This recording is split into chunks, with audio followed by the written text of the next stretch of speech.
أهلا بيكم في فيديو جديد وملخص جديد من أهم أحداث الحلقة 27 من مسلسل وننسى اللي كان. تبدأ أحداث الحلقة لما بنشوف جليلة هي وبدر بيطلعوا عشان يشوفوا مين اللي جاي، فبيلاقوا يارا بنتها هي اللي جاية، هي وياسين. فطبعا هنا بتتصدم، بتبقى واقفة مش مصدقة نفسها ان هي شايفة بنتها قدامها، وبتفضل بصلها وبتبص لبدر وتستغرب، يعني مش مصدقة نفسها. وبعدين بنتها بتقول لها إيه، هو أنا ممكن أعيش معكم؟ قام جايه بتقول لها معايا انا مش مصدقه اللي انا بسمعه. انتي بتقولي لي انا بجد؟ انا مش مصدقه.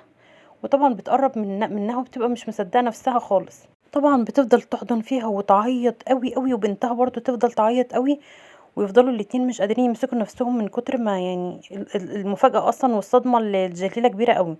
وهنا طارق بيطلع عشان يشوف في ايه، فجليله بتقول لها خالك، وبتقول له يارا يارا يا طارق. هنا طارق طبعا بيفرح بيها جدا وبيسلم عليها وبيحضنها وبيبوسها وبيبقى فرحان بيها. هنا جليلة بتقعد تقول لها كل حاجة بتاعتك، كل حاجة هنا بتاعتك أصلا، كل اللي انت عايزاه أنا اللي أقعد معاكي، مش انت اللي هتقعدي معايا. وطبعا بتبقى فرحانة بيها جدا. وبعدين بتقول لها تعالي تعالي عشان نقعد مع بعض نتكلم مع بعض كتير. طبعا بنشوف طارق بيبص لبدر بقرف قوي، بيبص له بضيقة طبعا منه. وبدر بيبقى مكسوف، باصص في الأرض ومكسوف منه. هنا أول حاجة قالتها يارا بتقول لها ممكن ما تسألنيش على أي تفاصيل دلوقتي؟ قالت لها اه طبعا ينفع. وقعدت معايا هنا في البيت أهم من أي تفاصيل. انت عارفة أنا بقالي سنين كتيرة قوي بتمنى اللحظة دي. فيارا بتقول لها على فكرة بابي ما يعرفش ان انا جيت وما قلتلوش، انا خليت ياسين يساعدني ان انا اجي هنا. فجلة بتقول لها انا عارفة ان انتي بدام جيتي لي هنا يبقى انتي اكيد زعلانة منه. فقالت لها اه زعلانة وزعلانة قوي كمان. فقالت لها ليه، عمل فيكي ايه؟ قالت لها اتجوز البت اللي اسمها دينا درويش وجابها تعيش معانا في البيت، وهي اصلا متجوزاه عشان فلوسه، وانا مستحيل اعيش معاه. فجلة بتقولها مش مشكلة، هنا بيتك وبيت امك يعني بيتك، مفيش حد في الدنيا هيحبك زيي. طب والكلام اللي كان بيقوله لي عليكي؟ فجلة قالت لها مش حقيقي، انا لا سبت ابوكي علشان شهرة ولا عشان تمثيل ولا علشان فلوس ولا عشان بحب واحد تاني، ولا كل الكلام ده، كل الكلام ده كذب. فيارا بتقول لها بس هو بيقول ان انت دايما عايزه تاذيه. قام جه قالت لها انا اعرف ان انا اذيه، بس انا عملت كده؟ قالت لها لا، انا متضايقه منه دلوقتي في حاجات، بس انا لو انت اذيتيه انا هبقى زعلانه منك جدا. فقالت لها وانا مش هاذيه، بس هو اهم حاجه يبعد عني وما يأذينيش هو. فيارا بتقول لها هو بابا طيب بس عصبي، يعني لو انت ضايقتيه فهيضايقك، بس لو ما عملتلوش حاجه استحاله يجي جنبك يعني. فبتقول لها حاضر يا حبيبتي، بس انا دلوقتي عايزاكي تسيبك من كل ده، خليني افرح، اهم حاجه بمجيتك.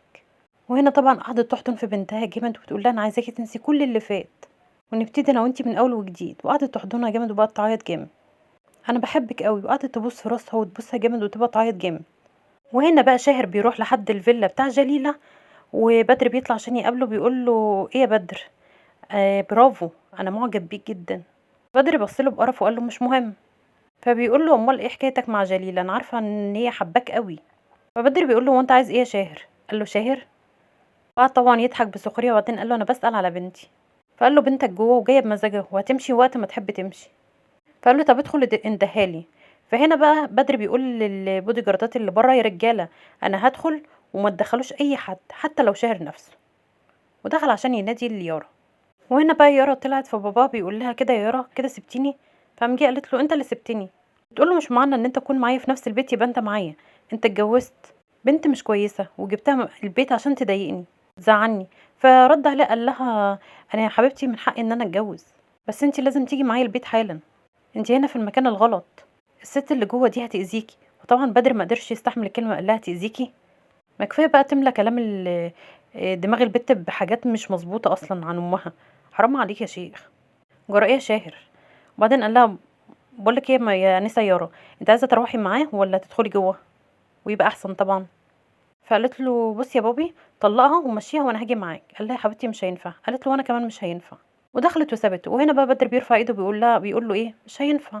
وبدر بيقول له بقى إيه بسلم لي على زيرو واشكرهولي على اللي عمله في وشي ده، ومشى وسابه. فهنا طبعا شاهر بقى متنرفز جدا وقال له هبقى اجيبهولك يسلم عليك بنفسه، بس بعد ما وشك يخف شويه. وهنا تبقى نهايه حلقه النهارده، ونشوفكم في حلقه جديده، وكل سنه وانتم طيبين.